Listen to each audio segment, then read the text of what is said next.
Been a lot of reaction and attention on social media in the wake of these shootings, and Michael Quander here now to explain more about what's being said, what you've been able to see online. Right, I mean, 2 mass shootings one weekend, right? And so we know anytime that there's a mass shooting like this or a big tragedy, people are talking about it online. And so here are some of the things that people are actually talking about.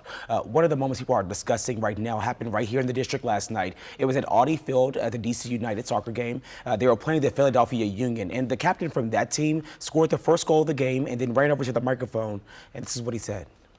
Hey, Congress, do something now! End gun violence, let's go! Yeah, his name is Alejandro Bedoya. He's an example of another athlete, Eddie, that's obviously using his platform to speak up against violence. He also tweeted lawmakers about this. He used some language, though, that we can't actually show on TV. And a lot of people are also fired up about this tweet from celebrity astrophysicist Neil Tyson. He tweeted, in the past 48 hours, the USA horrifically lost 34 people to mass shootings. On average, across 48 hours, we also lose 500 to medical errors, 300 to the flu, 250 to suicide, 200 to car accidents, and 40 to homicides via gun violence. He also added that often our emotions respond more to spectacle than to data. So a lot of people are talking about this. It's kind of controversial a little bit because he was slammed online because people thought that his comments were a little insensitive.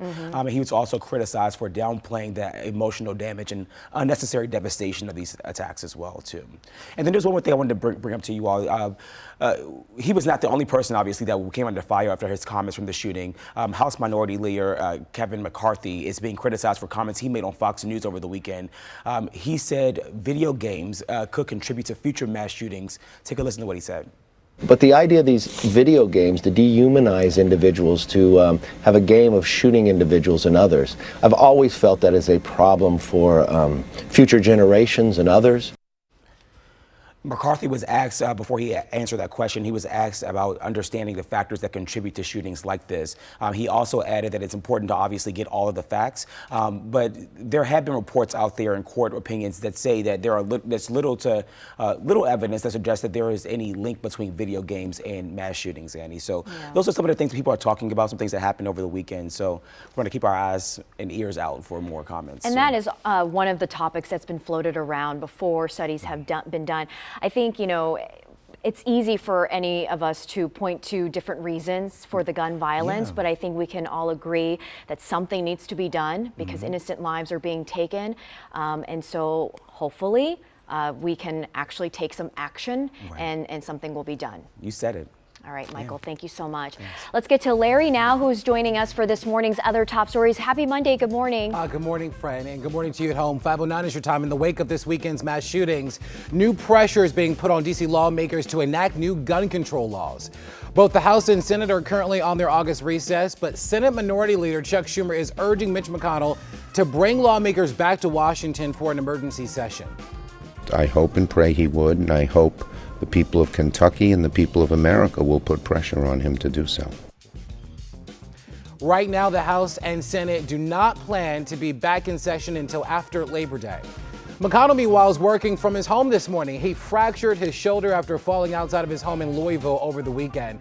A spokesperson for the 77-year-old Republican says that McConnell contacted his Senate colleagues in El Paso and Dayton to express his sympathies for the mass shootings there. No word yet when he'll make it back to D.C. Meantime, the Navy's football team is changing its slogan for the upcoming season. It's because of last year's mass shooting at the Capitol Gazette in Annapolis. The team picked the phrase, "load the clip." Now, the coach says that it reflects a commitment to being prepared, but Academy Superintendent Sean Buck told the Gazette that it was insensitive to the community. The team's new slogan for 2019 is "Win the Day." 5:11 is your time right now. Howard Bernstein standing by with a look at the forecast. It's Monday, friend. Yes, it is. Yes. Monday. Good morning, Howard. Nobody's going to argue with "win the day," right? No, that's a good one. Win the day. That's a good one. Universally positive, so hey, a good change. And I think you should win the day regardless of the weather because we'll have a few storms here and there. Not everybody's going to see them. It'll be a little bit humid with highs in the mid to the upper 80s, even near 90 at National Airport. But as we get into the afternoon, the chance for storms, like usual, will be going up. Fairly typical. This weekend, though, look at this. It looks pretty storm-free. Warm and dry both Saturday and Sunday with highs in the upper 80s. So, well, we've got some storms coming our way this week. The weekend's looking good. This morning in town, 75, dew point 65. We've got no wind to speak of at the moment, with humidity at 71%. And where the temperatures were allowed, at least, away from the city, away from the bay, away from the river, they've been allowed to cool into the low to mid 60s, as there's nothing warming them. That river and all the concrete and asphalt in the city, yeah, it does give up the heat, same with the Chesapeake Bay. So we've got some high clouds coming in from the southwest, although radar is quiet. As we get into the daytime heating, you will see the green start to show up in spots here by early afternoon. We'll see that here and there. Again, not everybody's going to see them throughout the afternoon into the early evening before we settle down. And you know what? Tomorrow, like today, will feature some isolated storms, although I think tomorrow looks even less than today. Mostly cloudy, a spotty shower.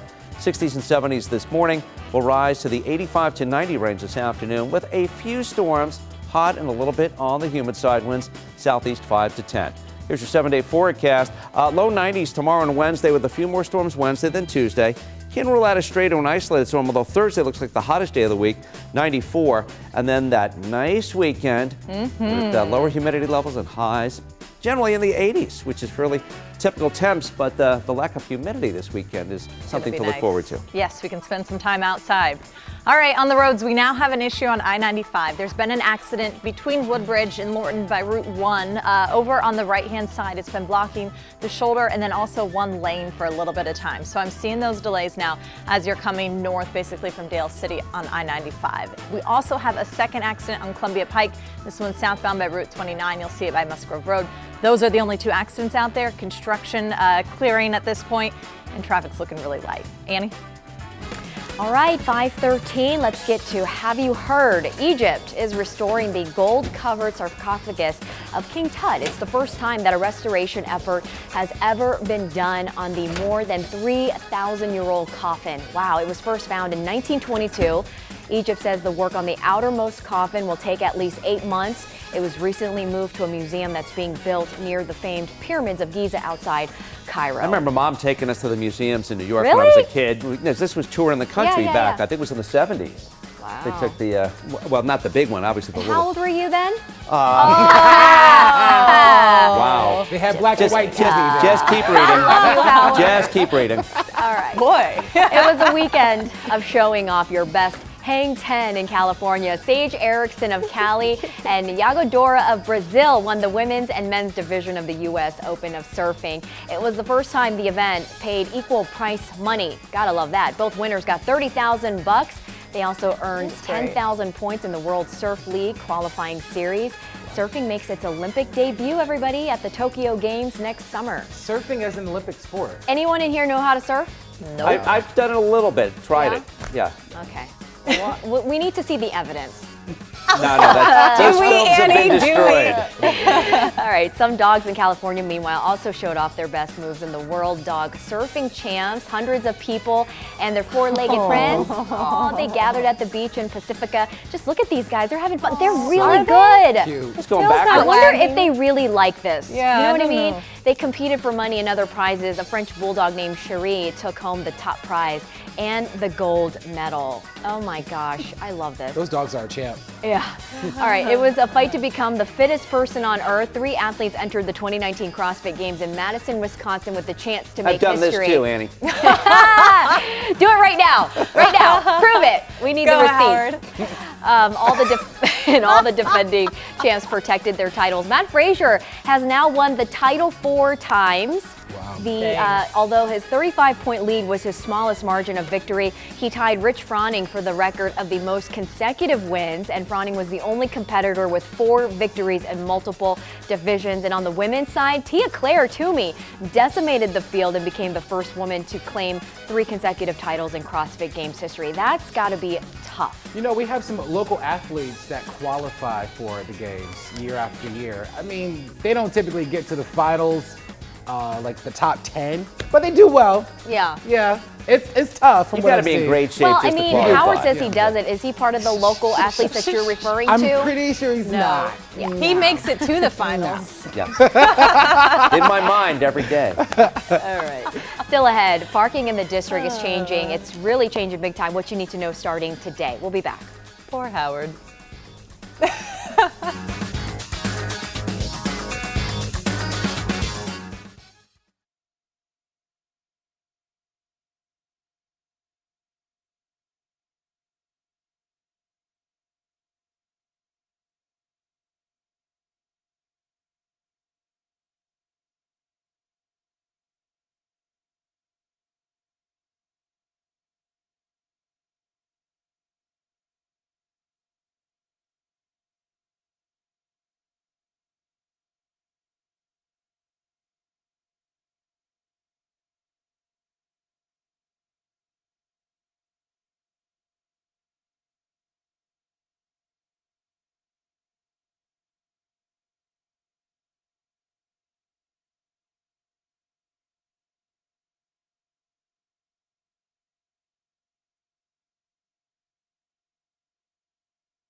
All right, welcome back. We have some parking changes starting today in the district that you need to know about. It'll impact you if you park in the downtown area, and down the road, it could impact all of us. Our Evan Kosloff has the update.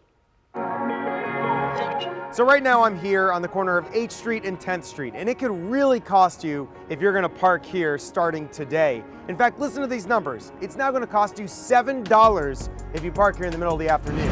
All of this as the city continues to implement a demand-based parking system, which they've gradually been moving towards in this area since 2014.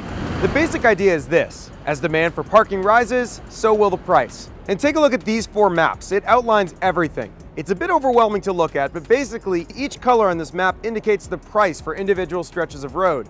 Purple is $7 per hour, dark blue is $1 per hour, and all the other colors are in between.